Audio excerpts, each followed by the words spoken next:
এডরা বাংলাদেশের নারী কর্মীরা ময়মনসিংহের গৌরীপুরে কৃষকের উন্নয়ন, নারীদের ভাগ্য উন্নয়ন এবং গ্রামে গ্রামে নারীদেরকে কৃষি শিক্ষা এবং তাদেরকে স্বনির্ভরের জন্য কাজ করছে। আজকে শুনুন তাদের গল্প।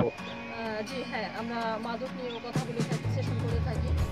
সেটা মানে মাদক সেবনের ফলে বা মাদকের কী ধরনের কুফল হতে পারে বা ছেলেমেয়েরা কীভাবে এতে জড়ায় যেতে পারে, যেন না জড়ায়, এদিকে না যায়, সে বিষয়ে তাদেরকে আমরা পরামর্শ দিয়ে থাকি। বা সত্যিই আমরা ছেলেমেয়েদের প্রাথমিক শিক্ষার ব্যাপারে তো আমরা বারবার, একবার শুধু না, অনেক তাগিদ দিয়ে থাকি যে স্কুলে পাঠায়। আর আমরা বয়স্ক শিক্ষা নিয়েও কাজ করি। তবে যেমন বয়স্কদের সাক্ষরতা, সাক্ষ্য শিখানো এবং বয়স্ক শিক্ষা বলতে আমরা কিন্তু তাদেরকে একেবারে ওইভাবে পড়াশোনা করাই না, তারা যেন কোনো প্রোডাক্ট লেভেল করতে পারে, কোনো কিছু করতে পারে, এই বিষয়ে এরকম আমরা একটু পড়াশোনা বয়স্ক শিক্ষা করেন। তাহলে সচেতনতার জন্য আমরা গ্রামীণ নারীদেরকে বিভিন্ন বিষয়ে সচেতন করে থাকি। হ্যাঁ, তাদের সার্বিক দিক দিয়ে যেন ভালো হয়, আমরা চেষ্টা করি সব বিষয়ে তাদেরকে দেওয়ার জন্য। যেমন এক্সাম্পল হিসেবে যদি বলি যে আমরা এছাড়াই একটা ধান চাষের একটা পদ্ধতি, এটা নিয়ে আমরা যখন চ্যালেঞ্জে নামি 12 সালে, গৌরীপুরে যখন 12 সালে আসি, আমরা চ্যালেঞ্জ হিসাবে এটা কাজ করছি। মাঠে একদম কৃষকদের সাথে আমি পুষ মাসিয়া ক্ষেতের মধ্যে, শীতের দিনে ক্ষেতের মধ্যে কৃষকের সাথে মাঠে নামিয়ে একদম দেখাই দিছি। ওরা এটা করতে চাইছে না যে এক কাঠি দিয়ে ধান চাষ করলে এটা কীরকম হয়, এটা কী ধরনের পাগল। রাস্তাঘাটে মানে রিক্সা দিয়ে লোকজন যাইতো, রাস্তায় রিক্সা থামাই আমাকে বলছে, এই বেটা বেডি পাগল হয়েছে না, তুই পাগল হইছস। তারপরে কৃষকরে দিয়ে আমরা এটা করাইছি। করানোর পরে কৃষক আমরা ছোটো ছোটো আকারে তখন করাইতাম, স্টাডি প্লট হিসেবে নিতাম, নিয়ে ছোটো ছোটো আকারে করাইছি। যখন দেখা গেছে যে এটার ফলন অনেক ভালো, কৃষক তারপরে কিন্তু এটাকে একদম বড় আকারে, এখন কিন্তু প্রত্যেকটা মাঠেই দেখবেন এসআরআই পদ্ধতিতে কৃষক ধান চাষ করতেছে। এবং তারা বলতেছে যে এসআরআই পদ্ধতিতে শুধু একটা মানে একটু এই পদ্ধতিগত পরিবর্তনের জন্য আমাদের ফলনের অনেক তফাৎ হচ্ছে, দেখা যায় অনেক মানে ভালো হচ্ছে, ফলন আরো বেশি লাগে। ভালোবাসতে কোন লাগে,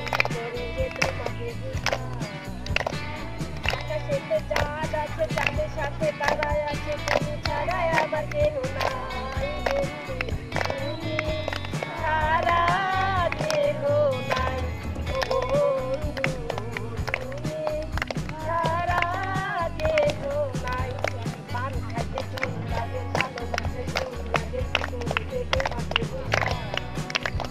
আকাশেতে চাঁদ আছে, চাঁদের সাথে তারাই আছে, তুমি ছাড়াই আমার কেউ নাই বন্ধু, তুমি ছাড়া কেউ নাই ও।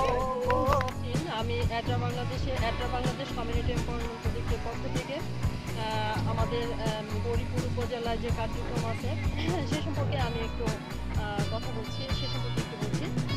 তো গৌরীপুর উপজেলা আমাদের এডরা বাংলাদেশ কী ধরনের কুফল হতে পারে, মহিলা উপভোক্তা দিয়ে আসতে পারে, আমরা তাদের 5,000 প্লাস, তার মধ্যে 2500 আমরা কার্যক্রম শুরু করি 2012 সালে। তাদেরকে আমরা গত বছর পর্যন্ত ডাইরেক্ট সাপোর্ট দিই, তারা এখন সরকারের সাথে রেজিস্ট্রেশন করতো, তারা এখন স্বাবলম্বী। 2500 সাথে আমরা এখন বর্তমানে কাজ করছি। তাদেরকে আমরা বিভিন্ন আইনমূলক কাজে সম্পৃক্ত করার জন্য চেষ্টা করি। এর জন্য আমরা তাদেরকে বিভিন্ন প্রশিক্ষণ দিয়ে থাকি আর বিভিন্ন কাজের উপর, যেমন টেন্ডারিং, খাদ্য চাষ,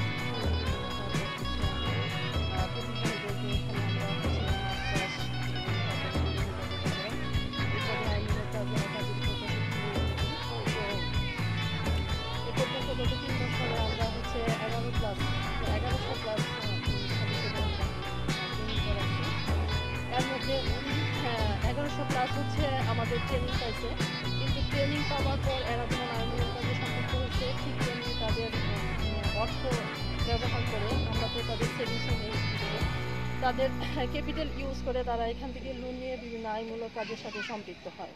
তো এই সব মিলে মনে হয় যে আমার কাছে হিসাব হলো 1400 প্লাস এখন আইনমূলক কাজের সাথে 2500-র মধ্যে ইনভলভ আছে।